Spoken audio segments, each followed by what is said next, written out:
जय जगन्नाथ। नमस्कार प्रिय दर्शक बंधु, मु ज्योतिष आचार्य प्रमोद कुमार पंडा आपण मानक स्वागत करुच्ची आपण मानकर प्रिय चैनल आस्ट्रो कुल्यम चैनल को। प्रिय दर्शक बंधु, जो व्यक्ति मन तो चैनल को देखुंत सब्सक्राइब करना सब्सक्राइब करंतु, लाइक करंतु, अधिक अधिक शेयर। एबे आसंतु जानिमा देवगुरु बृहस्पति स्थान परिवर्तन, यानी 2 जून 2026 मसीहा 2 जून 2026 मसीहा यानी 1 जून 2024 मसीहा रात्र 1:39 देवगुरु बृहस्पति कर्कट राशि पुनर्वसु नक्षत्र चतुर्थ चरण को आगमन करेंगे। ताहले जो व्यक्ति जन्म जातक राशि हूँ धनु राशि, अन्यथा जो व्यक्ति जन्म जातक लग्न हूँ धनु लग्न, जदि आपण पाखे जातक नाही नाम राशि हूँ धनु राशि, निश्चित रूप से एपिसोड देखा अत्यंत आवश्यक। ताहले प्रिय दर्शक बंधु, कौन धनुराशि भाग्य लटरी लगी सफलता मिल बहुत जबरदस्त। धनुराशि देवगुरु बृहस्पति स्वयं राशियाधिपति एवं मीन राशि देवगुरु बृहस्पति होती राशियाधिपति। ताहले देवगुरु बृहस्पति अच्छा कौटे कर्कट राशि पुनर्वसु नक्षत्र चतुर्थ चरण को गमन को आगमन करुँच। निश्चित रूप से देवगुरु बृहस्पति धनुराशि अष्टम भाव कहले निश्चित रूप से समस्त को लगुव कि कष्ट अच्छी जो कष्ट ना से कृष्ण ना। कर्कट राशि ग्रहराज चंद्रमा कर्कट राशि उच्च होती कि देवगुरु बृहस्पति स्वयं उच्च। जदि बृहस्पति उच्च रे जो स्थान को दृष्टि देवे तार निश्चित रूप से किसी ना कि रिजल्ट फलप्रद देखा।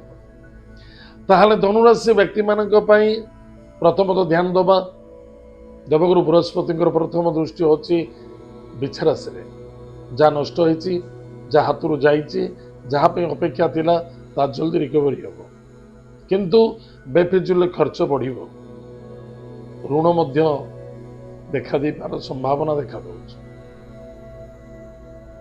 एवं कौन से नूतन कार्य इन्वेस्टमेंट देखा दब, कुटुंब परिवार आनंद देखा दब, विवाह मांगलिक कार्य सफलता देखा दब, अर्थनैतिक क्षेत्र उन्नति एवं सफलता अच्छे। परिवार कुटुंब सहयोगता सहानुभूति श्रद्धा आदरता आत्मविश्वासता वृद्धि पाइब। कौन सी नूतन कर्म क्षेत्र में इन्वेस्टमेंट करुँच सफलता देखा बा कौन सी पौतृक संपत्ति उपर किसी इन्वेस्टमेंट करने चाहते से सफलता देखा दब। माता स्वास्थ्य रिकवरी हम, प्रॉपर्टी जमीन जायदाद क्षेत्र जो लिटिगेशन थिला, जो प्रॉब्लम थिला, जो बाधा थिला, जो आशा कष्ट थिला ताहा समाधान होगा जाऊँच। देवगुरु बृहस्पति आपण को प्रॉपर्टी देवे, गृह निर्माण कराइबे एवं गृह प्राप्ति अच्छी, भल गाड़ी लग्जरीस लाइफ रे जीवार संभावना देखा दउछ। विद्यार्थी विद्या क्षेत्र सफलता अर्जन करेंगे, मान सम्मान प्राप्ति हम, विवाह मांगलिक कार्य सफलता देखा दब, कुटुंब में आनंद देखा दब, दूरयात्रा विदेश यात्रा भ्रमण जोग अच्छी, विदेश जाकि कौन सी कार्य स्टेबल बा कौन से सक्सेसफुल होगा चाहते से सफलता देखा दब। किछि धन बहुत दिन धरी फसी आपन को प्राप्त हो ना, कौन सी गवर्नमेंट रो प्राइवेट रो किसी धन प्राप्ति हम, धन प्राप्ति जोग देखा दूसरी, किंतु हॉस्पिटल किसी पैसा खर्च होवार संभावना देखा दूसरी। गाड़ी घोड़ा को टिके सावधान चलांतु, एब्सेंट माइंड होई कौन सी कार्य करंतुनी, ताहा दुखानी समस्या देखा दो। मन रखिथे बहुत धनुराशि व्यक्ति माने उच्चरू तलू खसी जबार संभावना देखा जाउची बा कौन सी बाधा बा कौन सी चोट लागिबो, सावधान। अर्थ प्राप्ति लेखे शांति मिलबनी, शांति सेठी थाए जोटी सुस्थ शरीर सुस्थ मन थाए,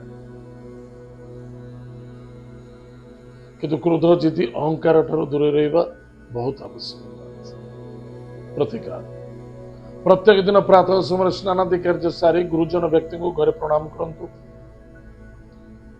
विष्णु सहस्र नाम प्रत्येक दिन पाठ करंतु, प्रत्येक सोमवार गुरुवार शनिवार दिन उशस्त वृक्ष मूले जलगुरु दान करंतु, गोमाता को सेवा करंतु एवं कौन सी जाति हो धर्म हो बा कौन सी व्यक्ति हो उच्च नीच भाविबा उचित नुहे, कर्तव्य ଏବଂ ନିଷ୍ଠାବାନ ହେବା ଆବଶ୍ୟକତା ଅଛି, ତାହେଲେ ନିଶ୍ଚିତ ରୂପରେ ସଫଳତା ମିଳିବ। ତାହେଲେ ପ୍ରିୟ ଦର୍ଶକ ବନ୍ଧୁ, ଏତ ଥିଲା ଦେବଗୁରୁ ବୃହସ୍ପତି ଗୋଚର ବା ଚଳନ ସ୍ଥାନ ପରିବର୍ତ୍ତନତା ଧନୁରାଶି ବ୍ୟକ୍ତିମାନଙ୍କ ପାଇଁ। ଆଜି ତ ସମୟ ଯାଇଛି, କାର୍ଯ୍ୟକ୍ରମକୁ ଆମେ ଏଇଠି ରଖୁଛୁ। ପୁଣି ଦେଖା ବାକି ମଧ୍ୟରେ। ଜୟ ଜଗନ୍ନାଥ, ନମସ୍କାର।